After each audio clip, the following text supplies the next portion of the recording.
And here we go. We are live.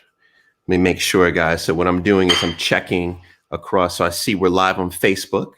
We're live on Periscope, live on YouTube. Checking to make sure that we are live on good old LinkedIn. All right. I see it. Okay. All right. We are live across all the channels. I hope everybody is well. I'm coming to you from good old London, England, where we got some really good news today. It was reported that coronavirus entrance into hospitals has actually decreased for the first time. So it decreased, which is really good. And the reason why I want to report that is A, because it's good news, but B, because I think what that does is it gives some indication as to what could be happening in a few weeks in the US, where you could be in a few weeks beginning to get your reprieve, which is good. But what's up, Kim, Joe, Dejana? What's going on, guys? What's up, everybody on good old LinkedIn? Today is actually, I got to tell you guys a quick story before we begin. This shows you what the quarantine is how crazy things are in the quarantine. So my good old son, no, don't do it. All right. Liam said, I was about to tell a story about Liam and I looked at him and he just did this to me. He went like this. That was if you say anything, I'm going to come over there and smack you in your face if you say anything. So I'm not going to say anything. Jerry, what's going on? I see Jerry. What's going on? I see my sis Kemi is on LinkedIn. Affirm Travel. Nathan, Felix, Mark, Katrina on LinkedIn. I see you guys. Tremaine, Jabril, my man Jabril, always here. I really appreciate you. Jilton Sharma. I see everybody on LinkedIn. So let's talk about what's going to happen today. Today, I'm really excited. And the reason why I'm excited is because I've been doing these lockdown live sessions every Monday, Wednesday, and Friday for you all. By the way, I had to change the time just a little bit because the time changed in the UK. So I'm trying to nail it so that we're starting at 12 Eastern Standard Time. But I've been doing these, right? And I've brought on guests. Every session I've had on different guests. As a matter of fact, coming up later this week, we have some phenomenal guests this coming Wednesday and also Friday. But I wanted to come on today, just me. My man, Adrian Porter. I see you, man, on Periscope. My sis Carla Friday. I see you on Facebook. I wanted to come just me. And I wanted to break down opportunities that I see, right? And let me tell you why I want to break this down. One, just so you know about my background is when I got out of college, I worked for an investment bank, right? But whenever you say you worked for an investment bank, everyone assumes that you were an investment banker, which technically I was, but not, right? What my role was at the investment bank is I was an equity analyst.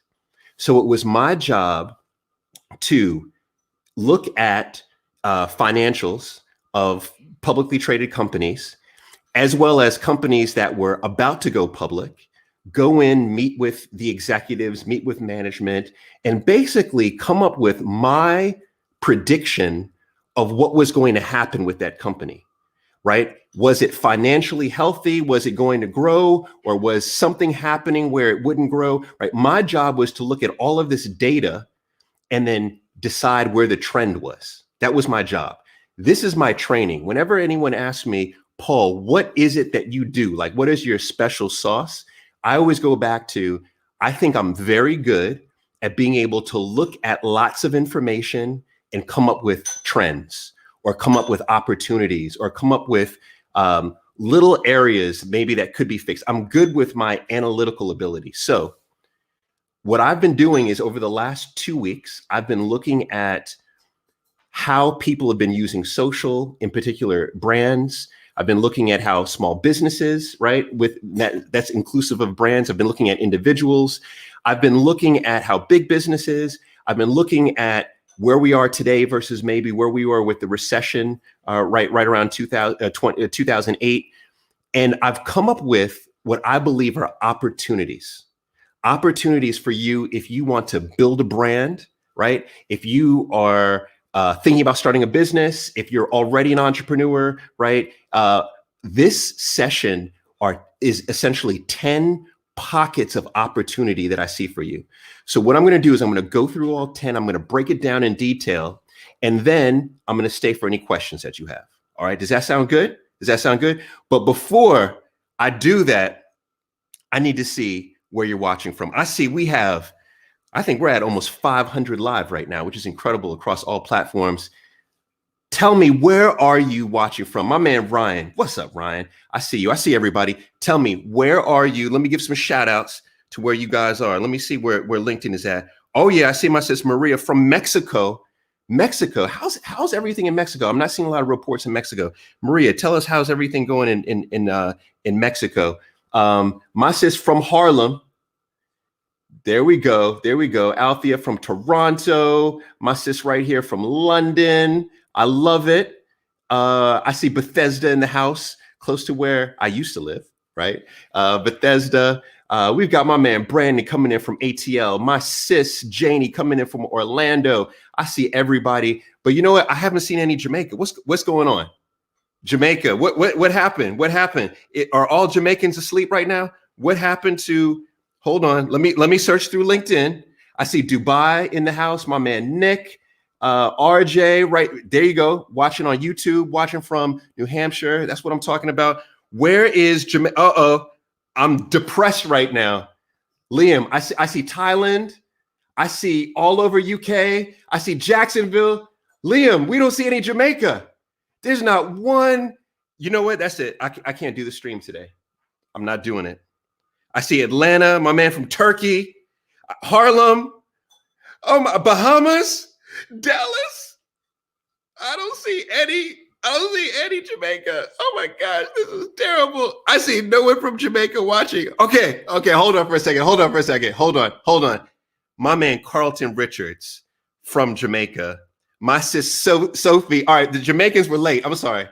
Come on, man. Jamaicans, we're supposed to be the fastest people in the world. The Jamaicans were late, but that's all right. That's all right. It's all good. It's all good. It's all good. All right. So Jamaican grandparents. All right. I'll take that. All right. So let's get started, guys. 10 windows of opportunity right now. If you have any questions about those, make sure that you drop your questions in. And as we're talking about this, remember, we're a community. So if you have ideas to elaborate on what I'm saying, include those ideas. If you have resources to elaborate on what I'm saying, include those resources. That way we can all build together. All right, so let's get it going. All right, see, all the Jamaicans now are jumping. It's too late. It's too late now. No, I'm joking. All right, no, it's never too late. All right, so let's go. Okay, so now here's what I've got for number 10. I'm gonna start with number 10. And these are, once again, these are the top, my belief on the top 10 opportunities right now, top 10 ways for you to build your brand for you individually or your business, right? Top 10 ways. Here's what I'm thinking. All right, number 10 is this. This is real simple, but this is something that I picked up on one of our lockdown lives.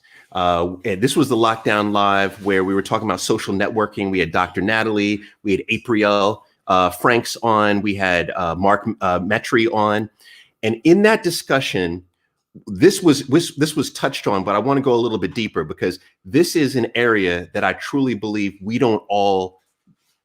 I don't believe we all believe this, right? And this is what I mean by this. You have to begin knowing that you are worthy, that you have worth. Now let's think about why that is, because I'm sure there's somebody watching right now saying, I don't know, Paul, like I don't have great education. I haven't, worked for Oprah, or, I haven't, built a $1 billion company. Where is my worth, right? Where is my value? Let me tell you exactly where it is. All right. Let me tell you exactly where it is. Think about this for a moment. All right. And you tell me if I'm wrong. There is no one in this world who is currently living, and there is no one who's ever walked the face of this earth, and there is no one who will ever walk the face of this earth who has experienced exactly what you've experienced when you've experienced it. No one has. You have seen things in your life. You have talked to people in your life. You have learned things in your life. You've developed skills in your life. You have experienced things that no one else has. Now, I'm not saying that other people don't have your same skills, other people don't have your same connections, etc. That's not what I'm saying. What I'm saying is that the fact that you have experienced certain things at certain times means that you are unique. You are unique. Now, what does that really mean? What that means is that you have something about you that is different. It is extraordinary, right? It's extraordinary. And that means in a capitalistic society, that means that there's something that you have, that there's something that you bring to the table that's of high value. This is your uniqueness.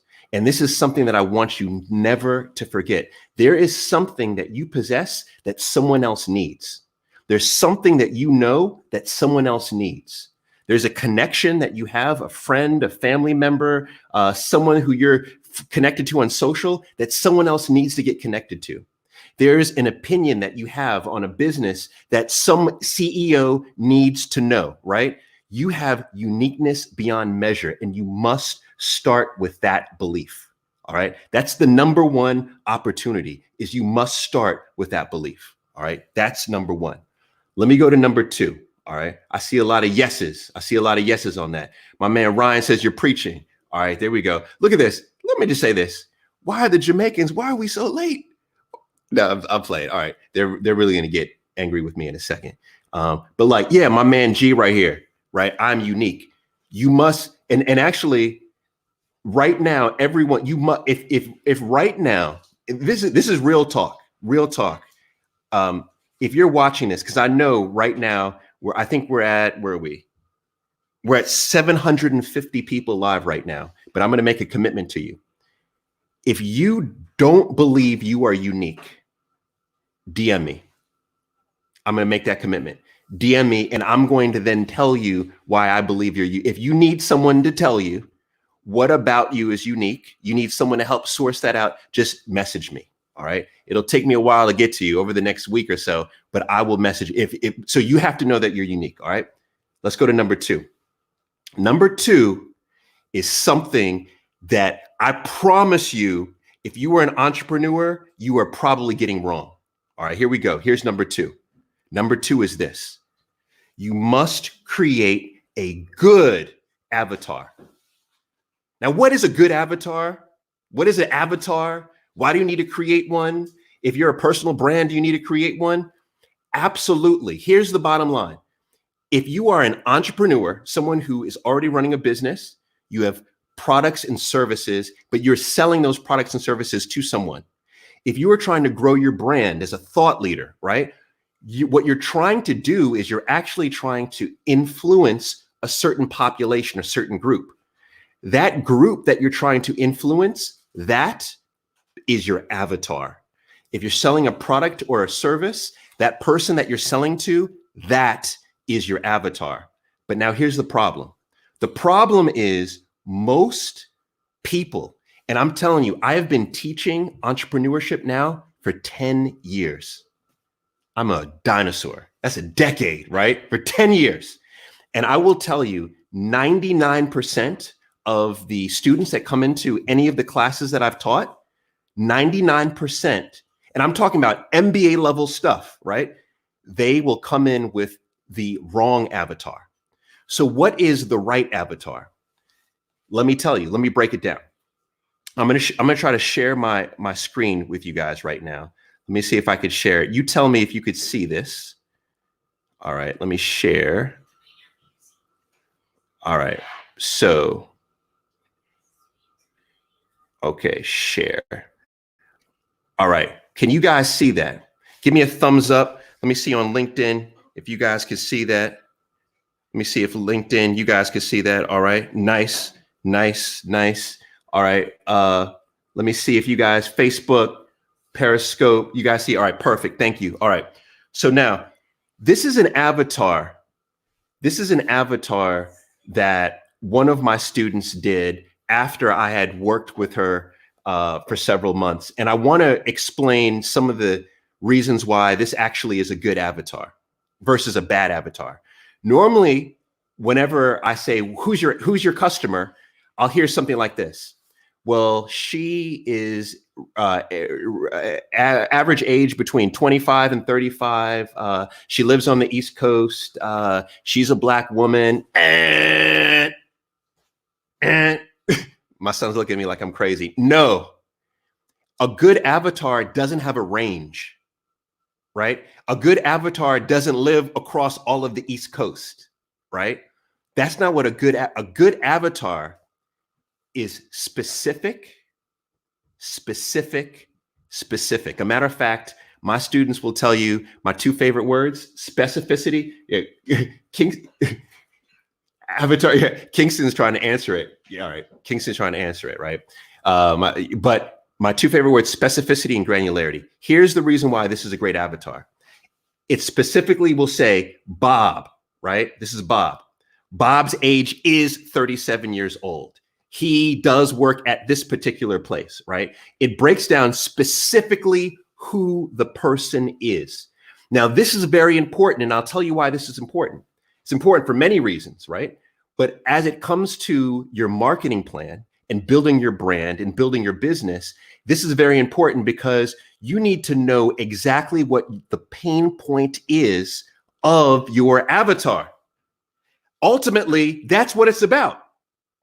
Ultimately, if you are an entrepreneur, you're creating products or services to solve their pain.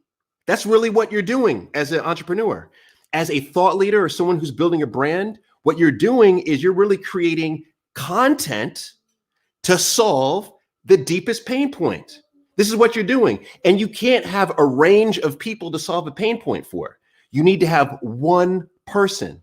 So a good avatar isn't a range. A good avatar is one person. And my tip to you is make your avatar a real person. Find the person, right? Find the person. And that is exactly who you should pinpoint. Now, one other thing, there's lots of things about this avatar that I like that we worked on. But one thing I want to point out is this: challenges and pain points. Let me read this. Bob wants to be promoted to the executive level of his company. His desire is to advance his career. His desire is to advance his career. He has a young family at home. He wants to provide financial security. Also, he has a wife who would like to have another child. He's approaching 40 years old. He's not satisfied with his middle management. When he started his career, he had big plans to be the youngest executive in the company. And now he's beginning to have a midlife crisis about not achieving this in just a few years of 40. So, why is that so good? That's so good as an avatar because now you know what's called the fifth why, the why that makes your avatar cry. This is what I want you to figure out when you're creating your avatar. What is the why that makes your avatar cry? What's the thing that keeps your avatar up at night? What are they stressed out about, right? Bob is stressed out because Bob is going through a midlife crisis. His wife wants another child. He's not making as much money as he thought he would be. He sees other people coming into the firm and progressing faster than him. He's stressed out. But now I know his deep pain point. Now, because I know that, I know the product or the service or the content I can create that Bob will want, right? That Bob was going to fight for, that Bob is going to pay a premium for. And so when you are creating your avatar, make sure that your avatar, or you've identified the pain point for your avatar, right? Deep pain point. Now we could talk more and more about that, but this is an avatar. My sis right here says, yes, this is exactly what an avatar looks like. All right. So now let's keep going, guys, because I've got a lot here and I want to keep going. The next opportunity that I see for everybody out here. So you have, let me walk it through, right? You already know what your value is. You've created a good avatar. Now, what are we doing next? Oh, man. That's what we're doing next, guys. Video. How long have I been talking about video? Somebody who's been following me for at least 7 years, tell me how long I've been talking about video. All right. How long have I been talking about video? Let me go to LinkedIn real quick. How long have I been talking about video? Okay. For a long freaking time. And this is what I want to say about video right now. And this is something that I've noticed. A lot of people right now are starting podcasts. All right. And I hear you. I understand why you want to start a podcast. I get it. But let me give you my personal opinion. I don't think now is the best time to start a podcast. This is my opinion. I'm going to tell you why. Let me justify myself, because I know a lot of people are getting mad right now, especially my friends who are podcasting, experts. They're like, Paul, what are you talking about? Here's the reason why. I have been recording a podcast for almost 8 months. And I was going to release my podcast. I was going to launch it about 2 weeks ago. And I decided not to. And here's the reason why. I've been looking at podcast trends, and I have 2 friends who run podcast studios. And what everyone is seeing is that there's a decrease on average of downloads in podcasts. Now, there's lots of reasons for this. The biggest reason is that our work life is disrupted right now. So most people were consuming a podcast on their way to work or in the gym or walking to work or whatever it may be. But now they're not walking to work. Now they're not working out, right? Now they're at home, they're stuck. So therefore, the consumption of podcasts is decreasing. Now, some of you are going to say, Paul, I see some numbers that show that podcast numbers are increasing. Yes and no. What's also happening is that there's an increase in the number of new podcasts that are covering the coronavirus. There's an increase in the number of existing podcast series that are just adding bonus sessions because they're covering the coronavirus. So you're seeing an overall slight uptick because there's more volume, but on a per episode basis, on average, you're seeing actually a slight decline. Now, what does that mean, or what's happening? Well, I'll tell you what's happening. What's happening is everybody's doing this. Everybody right now, right? This is crazy. We have over 1,000 people live right now across all our platforms. This is what people are doing. People are doing live video content. People are doing video content. People, pre-recorded video. Visual is king right now. Is the lion right now is video, including television, including streaming, right? How many people have seen freaking Tiger King? Is it Tiger King? What's the name of that thing? Tiger King? Tiger King. All right. My 6-year-old just said, yeah, it's Tiger King, right? This is the thing. We're consuming video. So what's the point here? The point here is that I believe if you're thinking about starting a podcast, instead convert it to a live video series or a pre-recorded video series right now. And the type of content you should be creating is what I called unmissable avatar pain point content. All right, let me hear you say it. Unmissable avatar pain point content. Fellas, can I hear it one time? Unmissable avatar pain point content. All right, my kids just said it. All right, now, what does that mean? What does that mean? What that means is, if you remember in the last step, we said that you should know your avatar's pain point. So now when you're creating video, what you need to be doing is you need to create video content that speaks specifically to their pain point, specifically to it. This is what I'm doing right now, right? This is exactly what I'm doing this moment. I've been watching people in my community say, Paul, man, shoot, I need to grow my business. I need to take this as an opportunity to grow my brand, and it's not just, I need to do this. I must do this. This is my last shot at this. I'm frustrated. I'm going through a midlife crisis. How do I do it? That's what I'm doing right now, right? This is the reason why. And I don't want to shade anybody doing, just kind of fun entertainment posts. That's cool to keep people entertained. But let me tell you the problem with that when it comes to you building your platform, your personal brand or your business's brand, is that the moment that you create content that your avatar deems as missable, right? So I'm not saying they think it's not missable. I mean, it's unmissable. I'm saying they think it's missable. They see you dance. They see you do a whatever, like you're just with your kids hanging out, like rapping, right? And they look at that, they're like, oh, this is cute. Scroll through it. What do you think happens the next time that you post something that you really want them to see? Are they going to see it? Are they going to see it? No, not at all. Because the algorithms are going to say they didn't engage in that content, so therefore they're not going to see it. So my rule of thumb to all of my mentees is always create content that is unmissable to your avatar.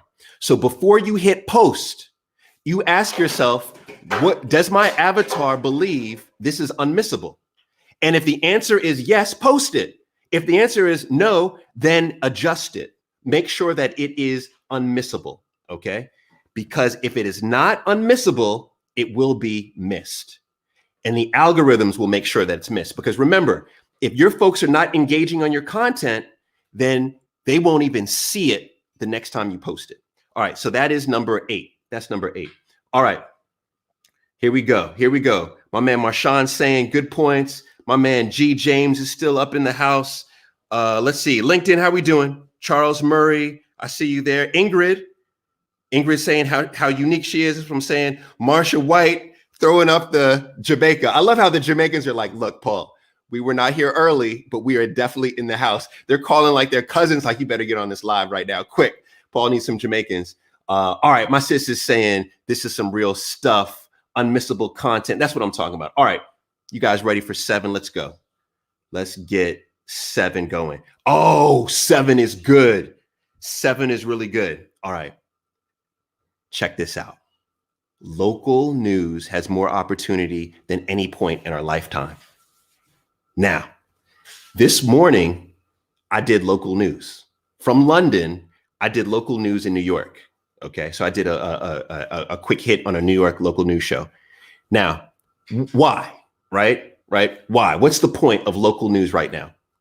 So local news and television is seeing more viewership than at any point in our lifetime.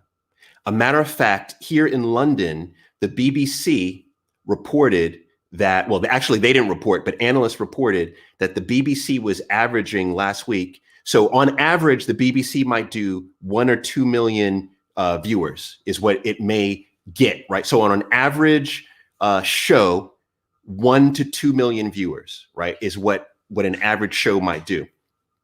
Last week, 15 million. 15 million, right? Every network, Netflix is seeing this, YouTube is seeing this, right? Everybody is seeing this.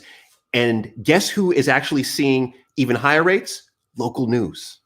Local news viewership is crazy right now. Crazy. Now, so you got local news is crazy. Then secondly, they can't get anybody to come into the studio. Everybody's on lockdown. Nobody will come into the studio now. No one will. So producers are at their wits' end trying to figure out how they can get people to Skype in or stream in, etc. And it's even harder for them to develop ideas. So what does that mean? What that means is if you already know you're building a brand or you already have a business and you already have a solution to a problem, this is the best time to pitch yourself to local news, right? It's much easier to get to local news than say national news. And then here's the beauty of getting on the local news. And by the way, I'm actually going to give you a tip on how to get into local news in a second, right? Right here, look at this. And you don't need, look at this. My sis Kim just said it right here. And you don't need press releases anymore, folks. And email will do. Kim is preaching right now. She's preaching because here's what, so actually, let me finish that thought. So here's the benefits of local news. One, you're going to put yourself on a massive platform. There are going to be millions of people now who are going to be able to see you versus maybe hundreds of thousands. Secondly, is because I got my start on local news, almost 12 years ago. Shout out, if you know who JJ Smith is, who is now the green smoothie queen. JJ Smith got me onto local news. What year was that, Jill? This is 2007? 2000? Maybe 9. No, I think it was more before that.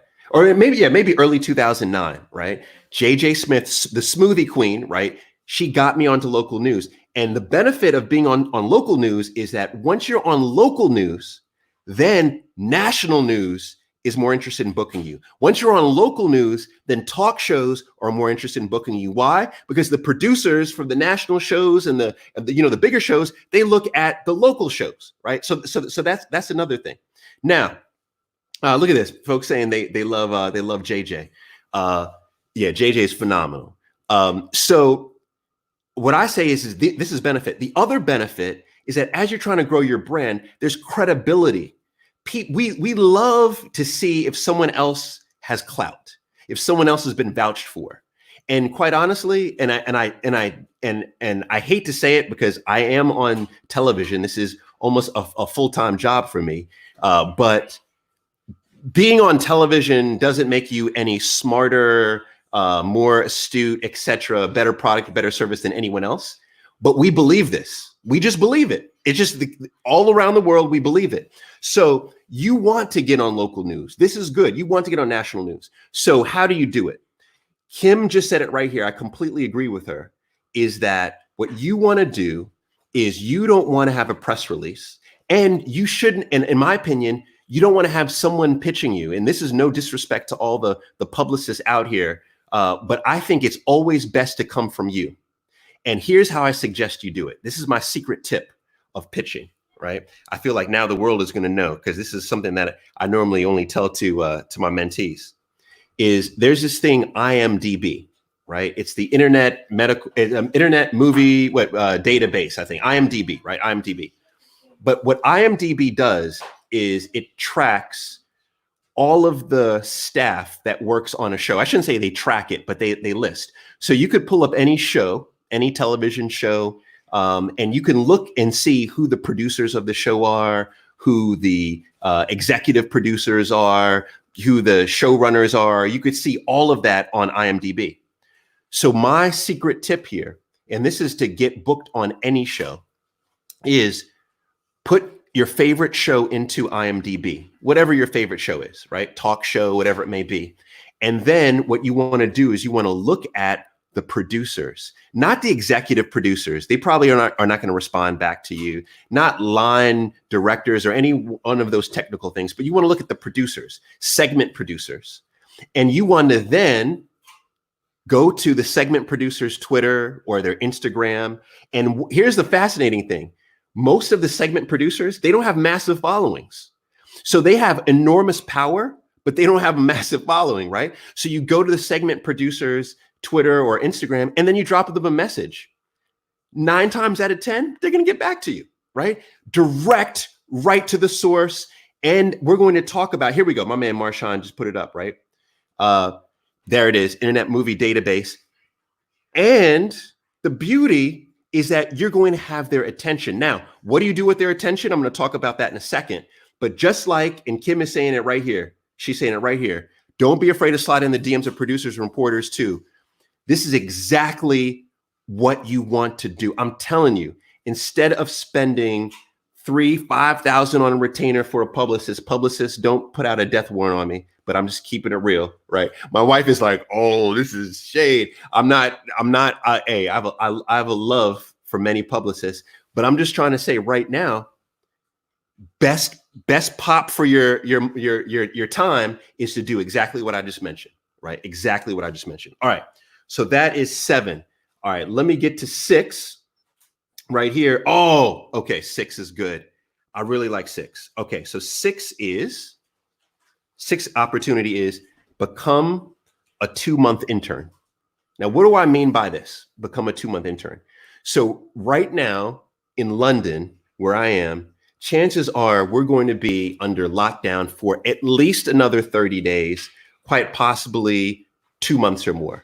Which means that in the US, I know Donald Trump just said he extended the social distancing to April 30th, chances are in the US, right? Chances are, basically, if you are in Europe, you're in North America, you're in South America, you're going to be under some form of lockdown for about 2 months. What are you going to do with your 2 months? What are you going to do with it? Here's something I suggest strongly. If you are thinking about a business opportunity, or you're thinking about pursuing thought leadership, like growing your brand in a certain direction, this is when you humble yourself and you become a student. Humble yourself and become a student.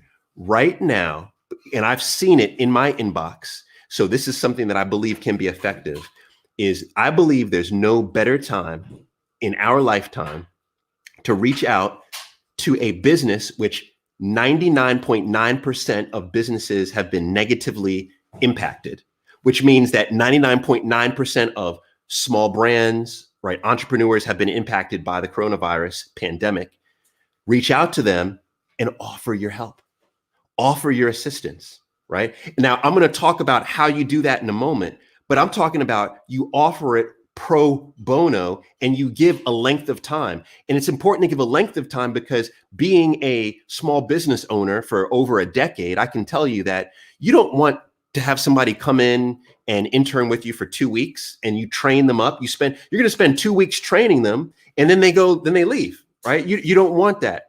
Instead, you want to know, wow, I'll spend 2 weeks or 3 weeks training you, and then you're going to be on my team for another month or 2 months or 3 months. This is your time to humble yourself and become a student. And this is the beauty. I honestly believe internship, working for others, especially working for someone who you know is successfully executing what they claim to be executing, because let's keep it real. There's a lot of fakery and foolishness and buffoonery going on out here. And my wife is laughing at me. And honestly, this is actually a very interesting time because you're going to see the entrepreneurs who actually have cash flow and can sustain themselves and the entrepreneurs who can't. And I'm not shading the entrepreneurs who can't, but what I am saying is that there were a whole lot of people that were claiming they were making a whole lot of money who are basically being seen as fraud and fraudulent right now.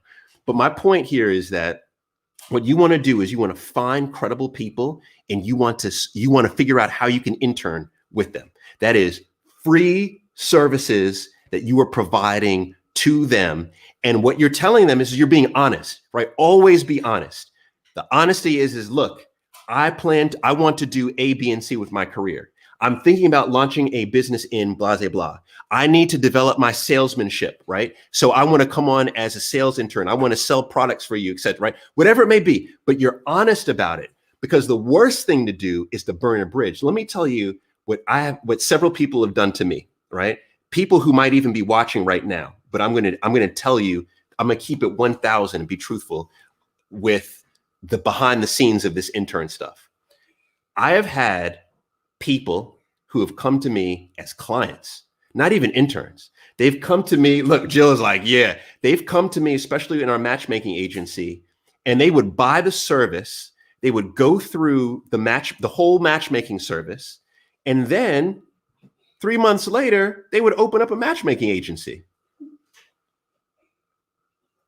It's crazy, right? Disingenuous. Why would you want to do that? I know this. My wife knows this. This is our space. Why would you want to crap on someone who is, Liam is like, why do you want to say crap? Well, why would you want to do this? My point is that if they were just simply honest with me from the beginning, they wouldn't even have had to pay for the service. I would have brought them in as I have to dozens of interns and helped to train them up. My point is this. My point is this. My point is that be honest with the person that you want to intern with. Let them know you want to open up a business doing this. You want to build a skill doing this, right? You want to do this because I'm telling you, this thing called business, especially personal branding, this is a marathon. Shout out to Nipsey, right? This is a marathon. This is not a sprint. I've been in this space now for, it feels like 15 years. And I'm going to tell you, the biggest thing that's differentiated the people who have continued to thrive and those who fall off after a year or two is just being dishonest. That's it. Just like be honest. Okay. So that's my point there. Become a 6-month intern. Let me keep it going. All right. This is very important because I've received a lot of questions on this one. Now, I've had a lot of people say, Paul, is this the right time to start my business? I have a business idea. I've still got my full-time job. I'm now at home. Should I start a business? And here's what I always say. Test your product idea opposed to starting an entire business, right? Launch products, don't launch businesses right now. And this is my point. My point is this, what is a business? A business is really you providing a product or service that solves a need, right? That solves something. You're creating a solution to a problem. That's what you're doing. And a business typically has multiple products and multiple services, right? So you're serving maybe, or you're solving maybe multiple problems. But the issue and the number one reason why new businesses fail, and this is according to a Kaufman survey, is there is no market need. Now think about what that means. What that means is there's a lot of people who come up with ideas for products and services, but guess what? The fact that your friend says that was a cool idea, the fact that your mom says, yeah, honey, I think that's a good idea, right? That doesn't mean it's a good product idea. That doesn't mean that there is a market that's going to buy your product or service. And when I see there's a market, that doesn't mean that there's a viable market. So that doesn't mean that there's enough people out there to buy that product or service to sustain your business going or your product going on and on. So then what do? What you have to do is don't think about launching a business right now. I wouldn't do that right now in this climate of uncertainty. I would not do that. Instead, I would think about how you can test a product. Now that's different. So, I can't get into a whole specific of this. This is something that if you're a mentee of mine, we will spend multiple sessions on, but there's something that's called product market fit. Product market fit. And what that means is that you have proven to yourself that your product fits in the market. There are enough people who want to buy your product to let you know that you should produce the product. So what I always suggest here is that you want to figure out right now how you can test a product. Now, when you test a product, you want to put the least amount of effort and resources into testing. Why? Because it's just a test. If you spend all your time and money creating a product, then at that point, if it turns out that nobody wants it, you wasted your time and money. So there's this thing called MVP, right? Minimum viable product. But the whole idea with the MVP is that you want to figure out how you can spend the least amount of effort to test a product. Let me give you a quick example. Maybe 10 years ago, when I decided to run my first mastermind, instead of writing the curriculum for the mastermind, instead of printing, documents and, literature for the mastermind, instead of doing, buying a platform, a monthly platform without, or should I say, instead of allocating all those resources and time, instead, here's what I did. I put together a Google document that took me about 10 minutes that said, I'm going to run a course. It's going to do A, B, and C. It's going to cost X. If you're interested, drop your email here. And then I took that form and I put it on Facebook and I boosted it up so that it ran across a wide enough number of people, maybe 1,000 people. And then I looked at what the opt-in rate was. That was it. That is an MVP. That's a minimum viable product. And that's an example of assessing product market fit. Why? It allows me to test with the least amount of effort and energy, whether or not there is a market for this product or service that I'm thinking about executing, right? My point here, look at that. A lot of people saying, yeah, they do it. My point here is that you want to launch products and test products today versus launching entire businesses. All right, let me get on to number 4. Here it is. All right, we're going to get into how you DM the producers and all that right now. And this gets into social networking. I'm checking in I'm checking in on all my fam on LinkedIn right now. So, by the way, I'm curious, what number so far has struck you? What's something, because we're a little over halfway through it. What's one thing that we've already covered right now that you're going to execute on for sure? I'm curious about this. Oh wow, my sis Margot Monet on LinkedIn is saying she's an investor, and I'm right on point. I feel that. My man Olu says he 100% agrees with the MVP. I appreciate all the love. My man Gerald said this is so strong. I appreciate that on LinkedIn. Danielle, my sis, says she's going to take number 8. Althea says she's going to take number 7. Kim says she's going to take all of them. I appreciate it. Let's see what LinkedIn is going to take. Shayla 6. Okay, wow. 5, 6. Assessing the product. Akusa 1. See, I appreciate this. Christine Chen says the internship. I appreciate this because I see you all are going to take different things, which I love. Okay, so let's get into number 4, because this quite honestly, this and number 2 might be my favorites. Okay, this and number 2 might be my favorites. So let's talk about this. Your DM inbox must delight versus disappoint. There's no better time, and we talked about this in one of the previous sessions, the one with Mark, April, and Dr. Natalia. There's no better time in the history of the world, I believe, to connect socially with people right now. Why? Because most people are right now at home with their device, and you now know that there's not a lot of distraction. So their attention is on digital, which means if you send a message, there's a higher likelihood that they'll see the message. So you think about somebody like if you send a message to Michael Jordan right now, you send a message to Drake. You know, my wife loves Spike Lee. If she sent a message to Spike Lee right now, right? She's got a thing for Spike Lee. And I think she has a thing for Spike Lee. How I don't understand how Spike Lee and I are similar. Yeah, no.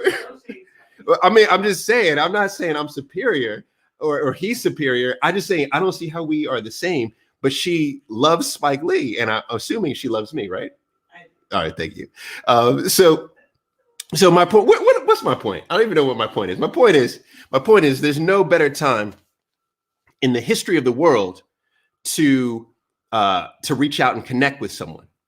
But now, how do you connect with them? My man Anthony is laughing at Spike Lee. Yeah, this is the thing, man. I think since college, I think Jill has had a thing for Spike Lee. Like I don't, what is it? Okay, all right, let me stop before Spike comes on here and really gets upset with me right now. By the way, I interviewed Spike Lee once. And he's one of the few people that I was legitimately scared of. Like, I was legitimately scared in this interview with Spike Lee. So your inbox should delight versus disappoint. Here's what Mark Metry said. And I think this is solid advice, is think about this. If you're going to send an inbox message to someone, what that means is they have to take their attention off of whatever they were doing. Maybe their attention with their wife, talking about Spike Lee, right? Maybe their attention with their kids. Maybe their attention with their work, whatever it may be. They have to take their attention off, and then they have to now apply attention to you. When they apply attention to your inbox message, you're going to do either one of two things. You're either going to disappoint them or you're going to delight them. And I'm here to tell you that most inbox messages disappoint. And when they disappoint, you have burnt that bridge quite possibly forever. Because you now you've got this taint around you, like you stank. Like not you stink, you stank. You send a bad DM to somebody. Jill is laughing at me, but you send a bad DM to somebody, they're like, oh, you stank. Like they will forever call you stanky, right? You don't want to be that person. And I'm not saying stinky, I'm saying stanky, right? Instead, you want to be the person who delights. Now, how do you delight someone in an inbox message? You delight by doing your advanced homework. You just like you identified the pain point for your avatar, you identify the pain point for the person that you are reaching out to. And yes, this requires some work, right? Or what you call stalking, right? But let me tell you this. If you go onto almost anyone's Instagram account or anyone's Facebook page or anyone's LinkedIn page, and you spend about 10, 15 minutes scrolling up and down, maybe go to their website, etc., you could get a pretty clear idea as to what they're all about, what they're trying to do, what they value, what they're trying to grow. And then when you pose your message to them, you pose your message so that whatever their goal is, you are helping them to get closer to their goal. And that, my friends, is the definition of adding value. Adding value is helping someone get closer to their goal. That's all it is. You find out what their goal is, you help them get closer to it. That's exactly what adding value is. Exactly what adding value is, right? So if you want to get onto a television show, local news, well, what goals does that producer that you're messaging have? What is he or she attempting to do? What is it? You identify what you believe it is, and then you drop in to help them get closer to that. This is what you do if you're trying to talk to someone, if my wife was trying to slide into Spike Lee's DMs. All right, I'll just stop right now because it's now not funny. All right, but my point is that you want to always figure out how you can add value. Now, here's the part that a lot of people don't want to do. That is when you slide in to delight someone, right? It's not about just delighting once. It's about how you can delight over and over and over and over again. That's essentially the building block to every great relationship I have ever had, right? One of my favored relationships, and I'll talk about it right now. A lot of people may know this. Oh, Anthony Anthony Williams just said, ask for any personal examples. Let me give you one.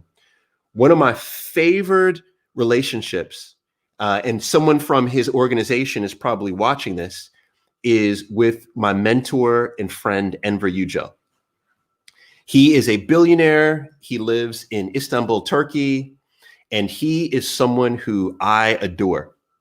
I worked for him for a number of years, and now I sit on the board of one of his schools in Washington, D.C. And when I look at my relationship with him, what I continue to do year after year after year is I continue to look for ways that I can add value to him.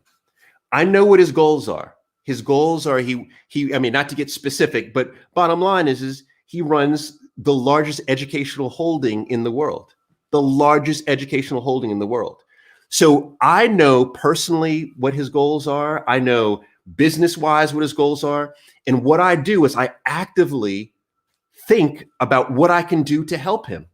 Actively. Is there someone I can introduce him to? Is there some way that I could feature him? For example, I wrote a blog post a couple years ago that went viral called 20 Things I Learned Working for 2 Billionaires.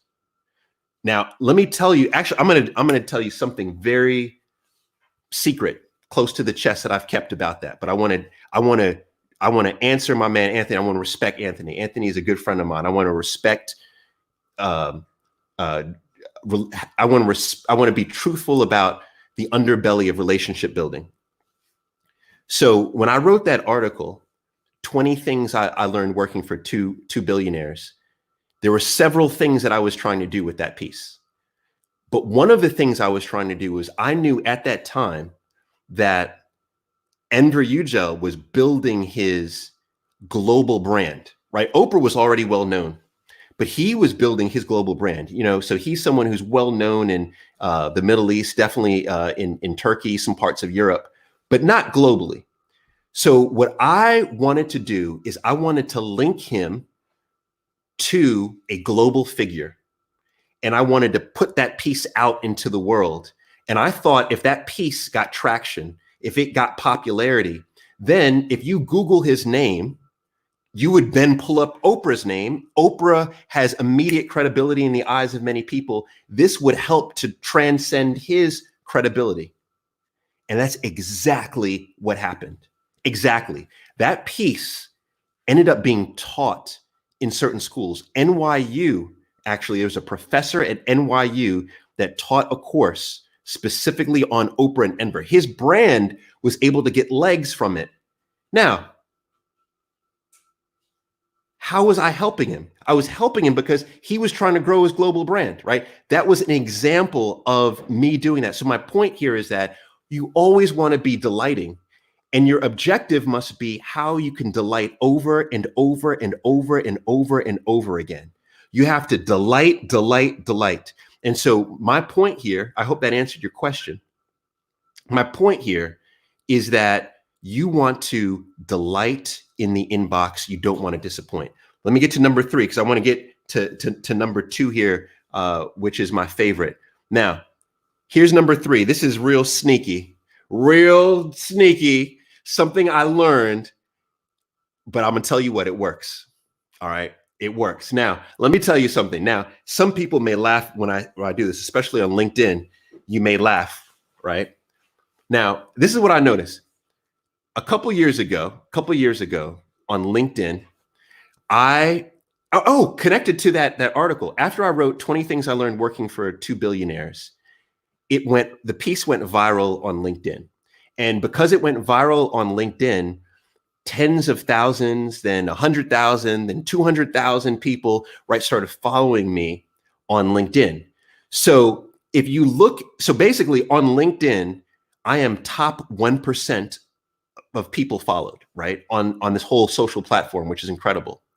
Now, after I got this massive following, what I noticed, especially because LinkedIn, everyone was real strategic, right? Facebook is just like, oh yeah, let's have some fun. Twitter is just like, oh yeah, this is just a little cocktail party, right?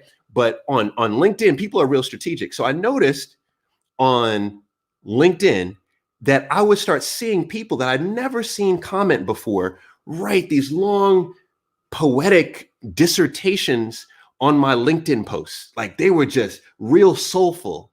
And they wouldn't just write them once. They would show up. So every time I posted, and this was a couple of years ago, I was really frequent on LinkedIn. So I post every 2-3 days. People would post these long dissertations, right? Just like thesis. And then after about, a year, they would just disappear. They just disappeared.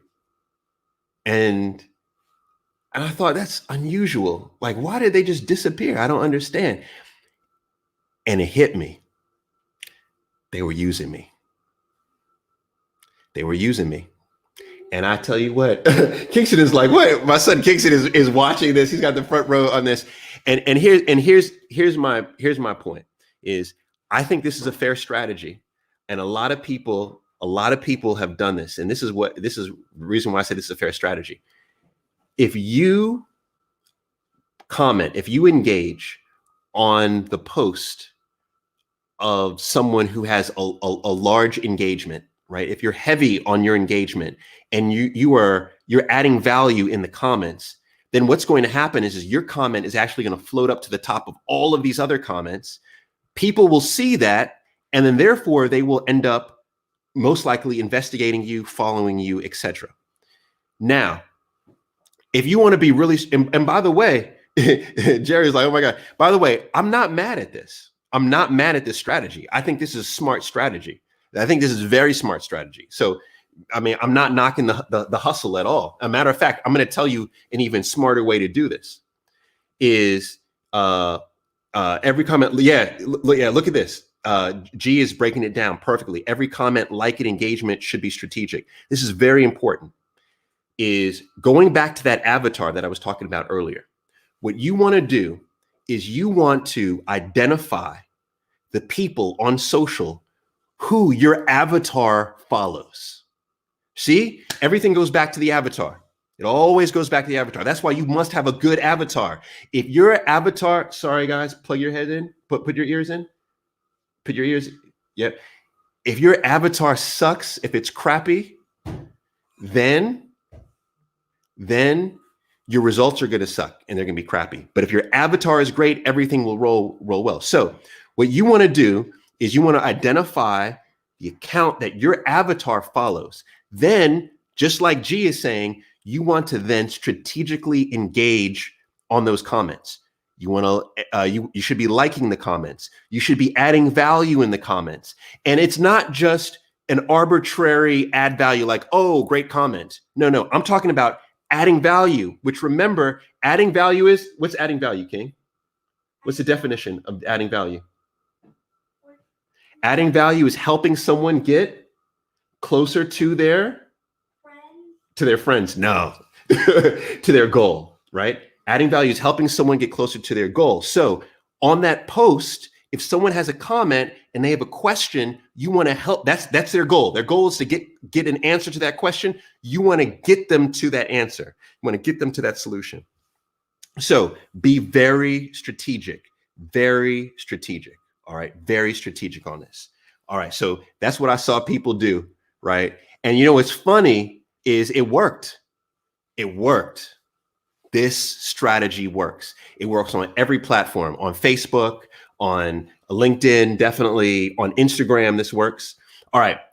Let me get to number 2, my favorite. This is my favorite one right here, guys. Number 2, and then we're going to close out.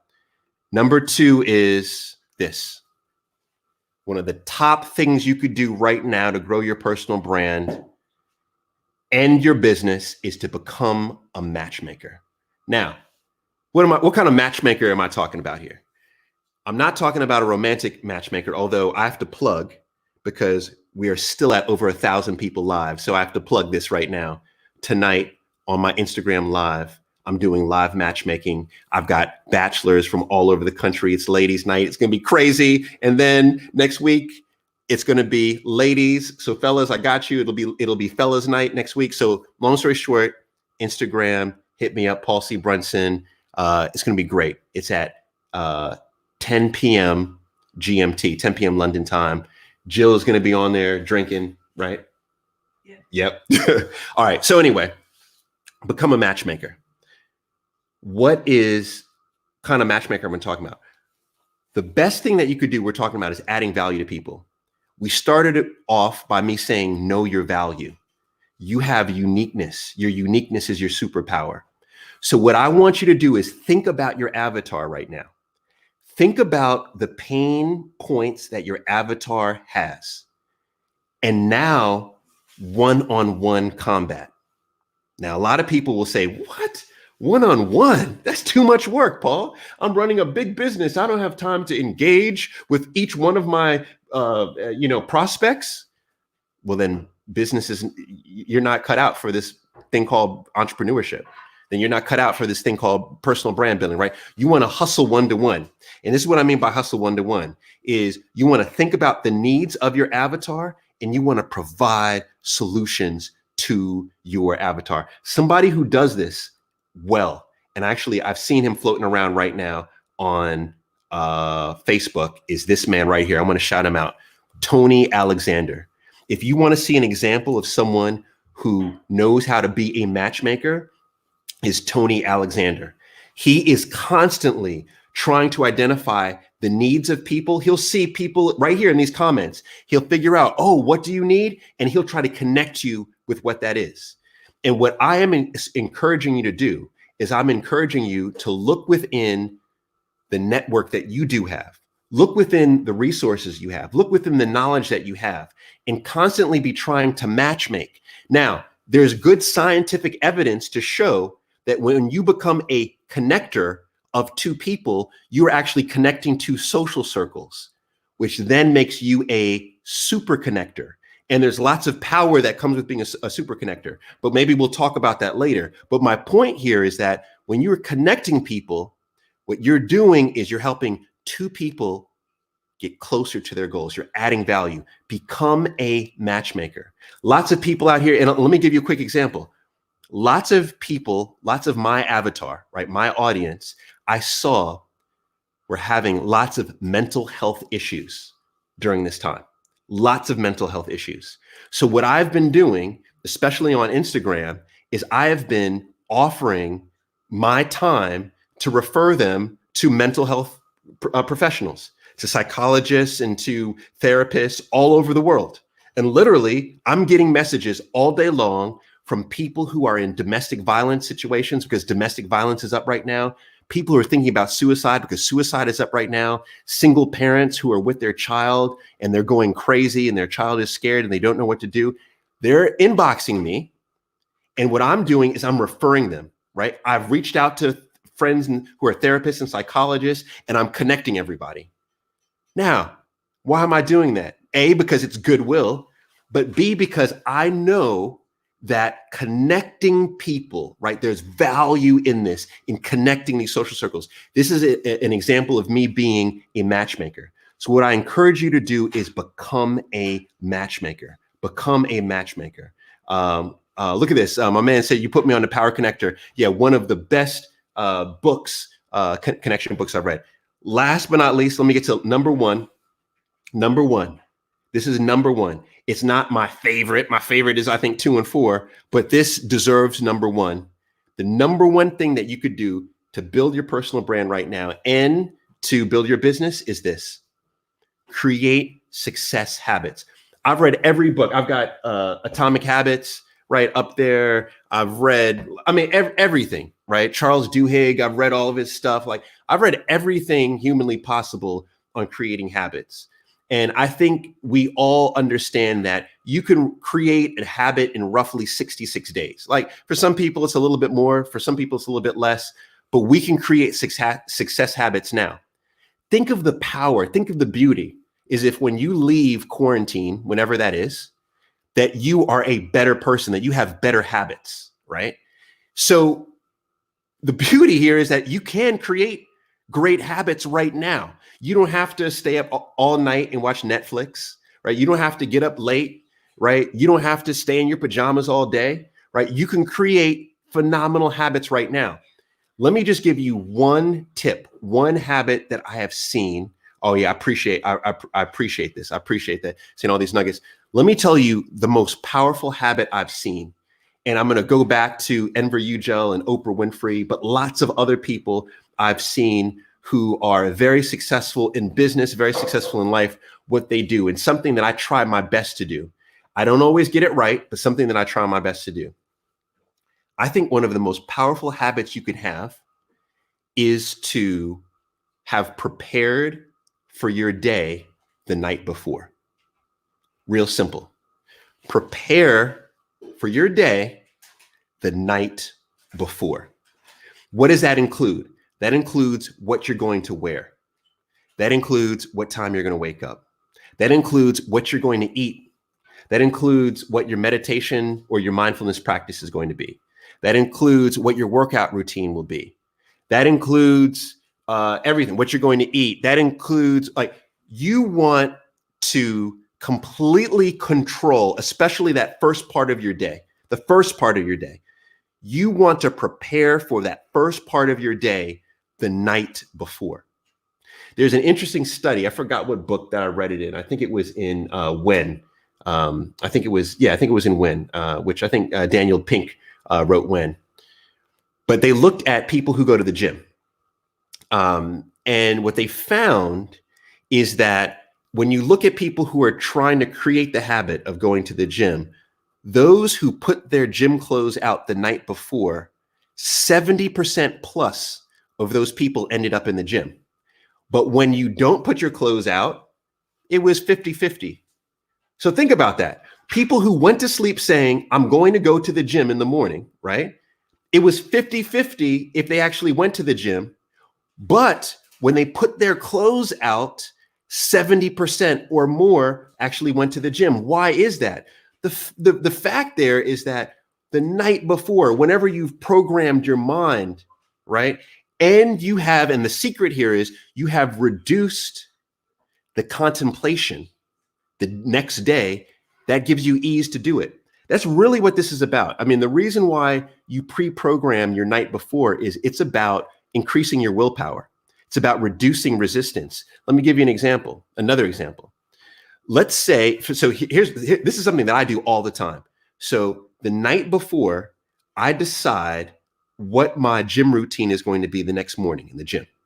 I decide it completely. A matter of fact, I'm so anal about things that I even decide my playlist. I'm like, oh yeah, I'm doing 90s R&B in the gym, right? Get my Jodeci ready, get Jodeci on deck, right? I will pre-program, I'll pre-decide what I'm going to do. Now, why do I do that?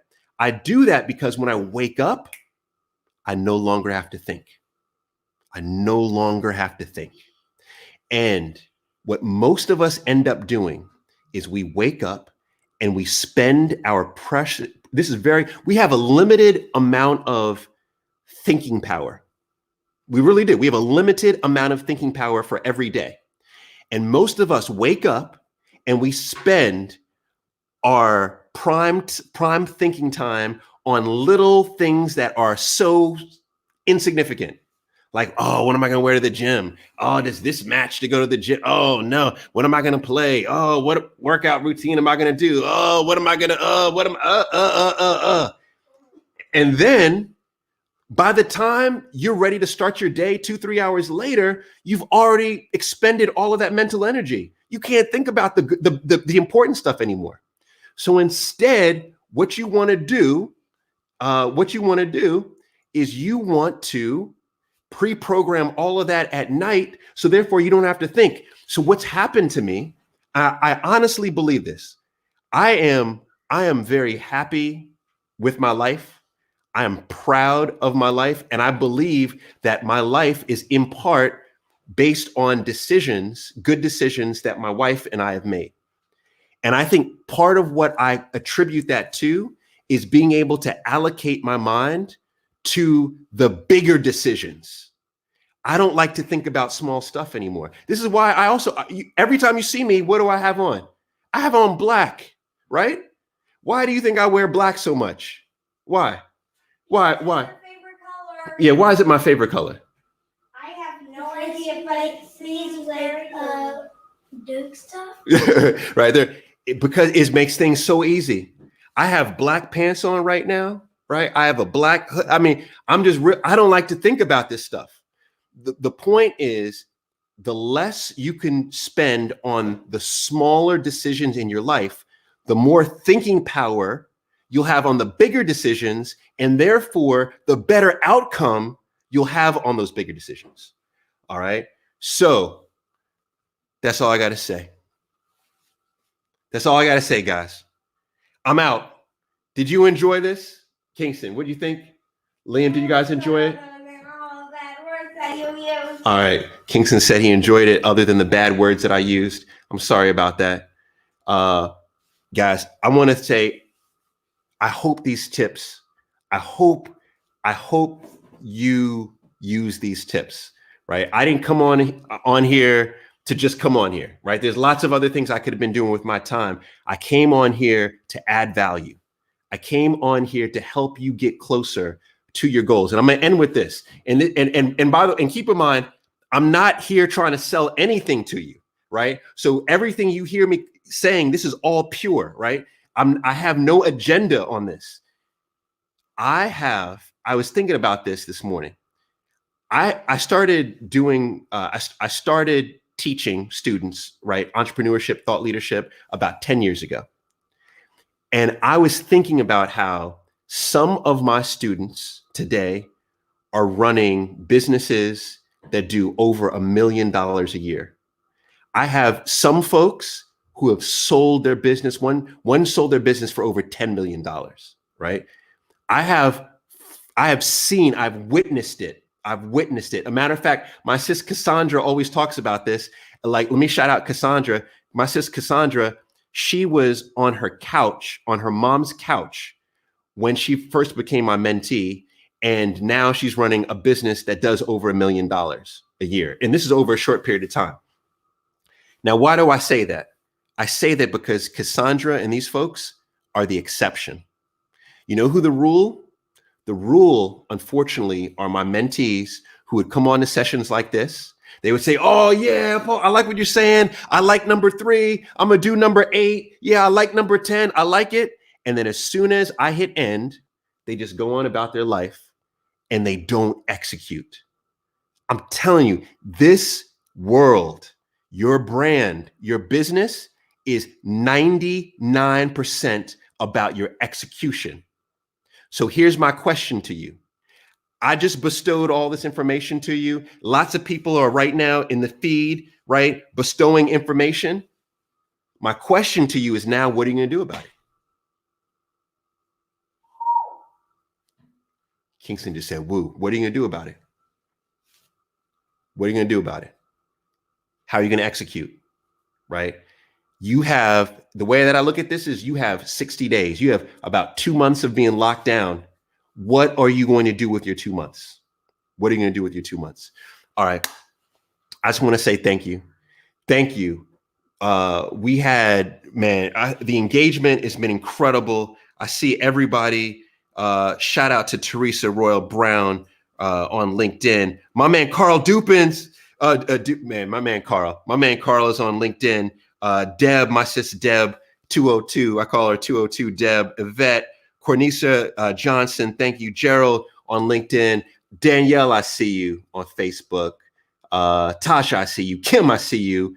G has been dropping gems all day long. G's been on there all day. Kim said this is her favorite. Man, thank you very much, guys. My only ask is this: make it happen. All right. I love you all. We're all going to make it together. You have 60 days right now. Let's do something epic. All right, guys. I'll see you on the next stream on Wednesday. Don't forget my live matchmaking tonight on Instagram if you want to get into that and a bottle of something good.